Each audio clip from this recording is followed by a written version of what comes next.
In a world of sales, there's always cause and effect. Meaning, if you only sold one sale in a month, that's the effect. What is the cause? Today, we're going to talk about 6 reasons why you're not selling more. And it's very simple. It's not going to be that long of an episode. Point number 1, in sales, if you are not working very, very hard, this is not a 9-to-5 gig. If you're not working very, very hard, you're probably not going to make it in sales. It's that simple. Selling requires a lot of time to be put into it. A lot of times you'll see people who get into sales and they're waiting and they went from having a job and they're thinking about wanting to sell real estate, wanting to sell something, and they're becoming an independent contractor on their way to becoming an entrepreneur. And they still have the same work habits of a job. You're not going to make it in sales if you're just working just enough and then saying, how come I'm not selling more? 1, the reason why you're not selling more is your work ethic. Number 2 is competency. You may not know a lot about the product. You may need to sit down and learn about the product. You may need to sit down and know the ins and outs of a product. You may need to sit down and figure out all the FAQs of the product. For instance, if you're selling mortgages, hypothetically, and you have 5 types of loans, I would go through the last top 100 loans that the bank did, and I would see what are the main loans they do. You'll see 95% of all the loans they did was 5 different types of loans. Perfect. Go out there and figure out exactly what what the qualifications for each loan is, what's the minimum, what's the details, what's this. For these 5 loans, become very, very competent about this. You may be selling an insurance policy. If it's insurance policy, go and study the top 5 products the company sells. And then from there, become competent in those 5 products where you know the ins and outs, and study the FAQs of every single product that you have. But become competent in the product. If you don't know about the product and a client asks you a question, you may not have the answer to it. And what happens is after a couple of times you get spooked, then you're afraid of going on another appointment because you don't want to get caught and not have any answer to it. Number 3 is how to. You don't know how to sell, for instance. Maybe you lack the skill set of how to sell, how to ask the right question, how to ask the right leading question, how to open it up, how to build rapport, how to build a relationship, how to finish the meeting, how to open up the meeting, how to, leave the house, how to establish a relationship, how to make, you may need how-to areas, or how to sell a certain product, how to differentiate, how to size up a competitor, how to sit down with somebody who is a customer of a competitor, and how to, make the comparisons, how to compare policies, how to compare properties. It's the how-to part. And the how-to part, to need help with, there's very easy ways to get good in the how-to side.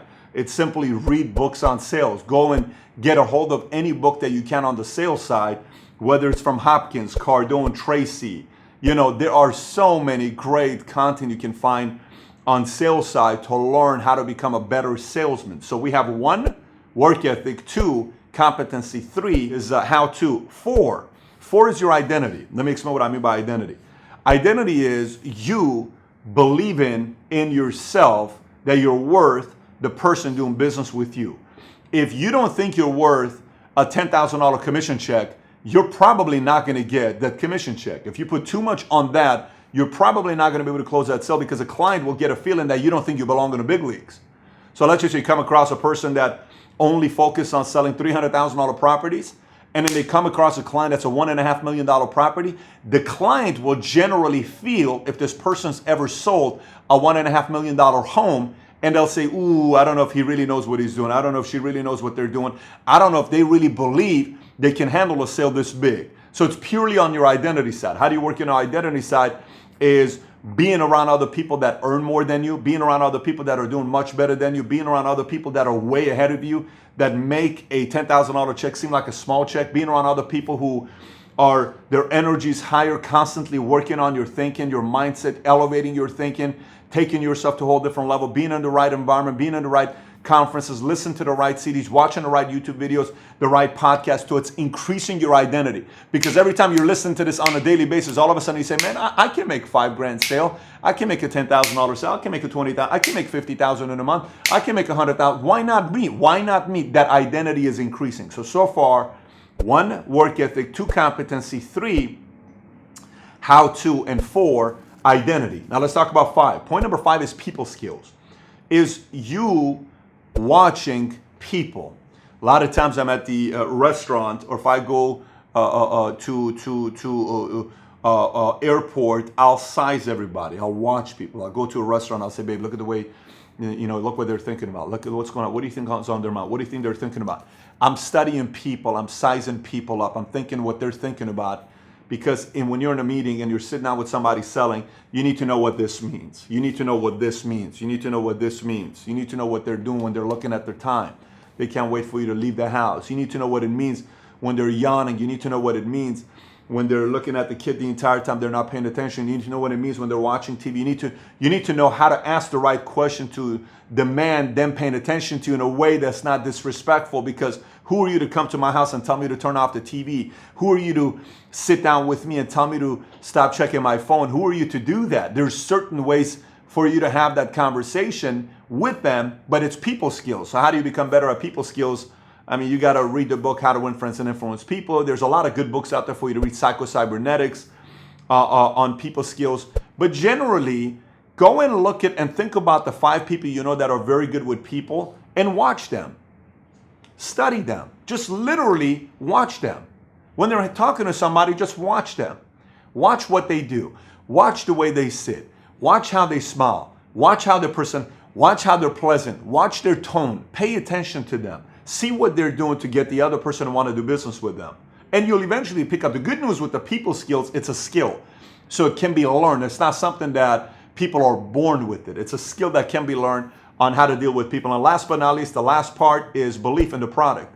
You got to believe in the product. I think it's very, very important to believe in the product no matter what you're selling. For me, when I got involved in financial industry, I am a big, big, big believer in the financial industry. I'm a big believer of what investments will do for you. I'm a big believer of what insurance will do for you. I'm a big believer of what annuities will do for you. I'm a big believer in my industry. I'm a big believer in becoming an entrepreneur. I'm a big believer in our product. I'm a big believer. And anybody that I do business with, that I enjoy doing business with for a very, very long time, there's a guy I buy cars with, and I bought cars with over the years. This guy believes in the company he represents. He bleeds Ford is what he bleeds. He bleeds Ford. There's a guy I work with when I talk to him about cars, who's my main guy I call, and he just delivers the cars to me. The last 8 years I've been buying cars, but I don't go to the dealership anymore. He bleeds cars. When I talk to him, it's just cars. He believes in it. He believes in making a difference with cars. He believes in telling me, Pat, you don't need to buy this. You need this. What are you looking for? You thinking about trucks? Consider this one. He believes in the product, and I want to do business with somebody that believes in the product that they're selling. And generally, belief in a product, some people will watch this and they'll say, well, I believe in the space, so I want to go sell, what do you call it, the things that go into the space? What do you call shuttles? Space shuttle. I'm going to go sell space shuttles. Okay, great. I believe in, XYZ, so I want to go out there and sell that. I don't think it's also that part of saying, because people are very quick to say, well, this is why I'm not doing good sales, because I don't believe in this product. I disagree with that. Because I think you are not giving yourself a chance to get engaged and immerse yourself in the product, to see the passion, the heart behind the product, to learn the product and the effects it has on the people. Yes, it may happen where sometimes you don't believe in the product, but a lot of times it's just a way to cop out on why you're not selling more. And typically, the reason why most people, if you look at any of these things that I just talked about, do you know what's the number one reason why most people don't sell? Do you know what's the number one reason? It's point number 1. It's work ethic. So I'll go through one more time. Point number 1, work ethic. Number 2, product competency. 3, how to everything, how to sell. 4 is identity. 5, people skills. 6, belief in the product. Write those 6 down. Rank yourself in which areas you need help with 0 to 10, and attack the areas that you're having problems with. Find people who are good in those areas. Read the books that are good in those areas, and you'll see your sales skills typically go higher, because nowadays there's no reason why somebody shouldn't be making a 6-figure year income selling if you get those 6 points right when it comes down to selling. And if you haven't subscribed to the channel, please be sure to click on the bottom to subscribe to the channel, and thanks for watching. Take care. Bye-bye.